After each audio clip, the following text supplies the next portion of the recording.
Deputy Commissioner ka East Khasi Hills, hanan kasi thoding kalai hui tarik ujemang ajar apasau lapan Jynsur no ya ka hukum ban pencari ya ka Kyndon chispa sapasau si Crpc dak bapen kelai ka Kyndon san joga si Crpc bakhang ban penlong ya karani jumjam ha kasi no vote joga election MP Shalok Sabha ha ka sau tarik ujeliu ajar apasau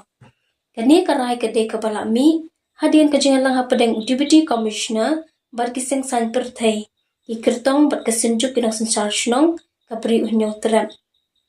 Habai keran cekilat patai kubor udisi upadairu returning officer ka Shillong parliamentary seat USC Sadhu. Ula itu bakiseng san perthai berkesenjuk kinang sensar shnong kilapen pa bakim sungu yahab setia ban pentrekam yaka Kyndon cispa sopsau Crpc haka barok kawai ke district East Khasi Hills. Ñiew klik du ke distrik ula pentip balak betha du ikiseng san perthai bakin ai da kejing tho. Ban pentip ya ke surak bakin but jat pat ba bat haka ju kapor ban pentik kenaru bakin dei bandan kanu kejing ya huri hura ban pentut ya ke songsuk songsan hedoi ula kenturu ikipat ba ya East Khasi Hills kiseng san perthai bakin ya lang bat ki bor distrik haka ban penne ya ke songsuk songsan.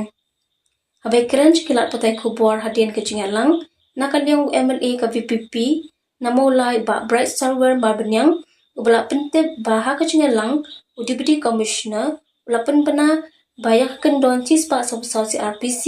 mansa penjari no tangha ka jaka nyobot kata ha pulu bada ke jaka bamarjan omshu ha parok kawai ke distrik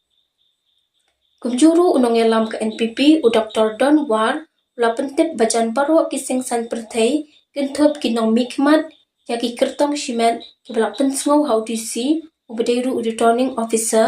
bakami hak setia ban pencari ya Kyndon cispa sapasau si Crpc habarok kawai ke district.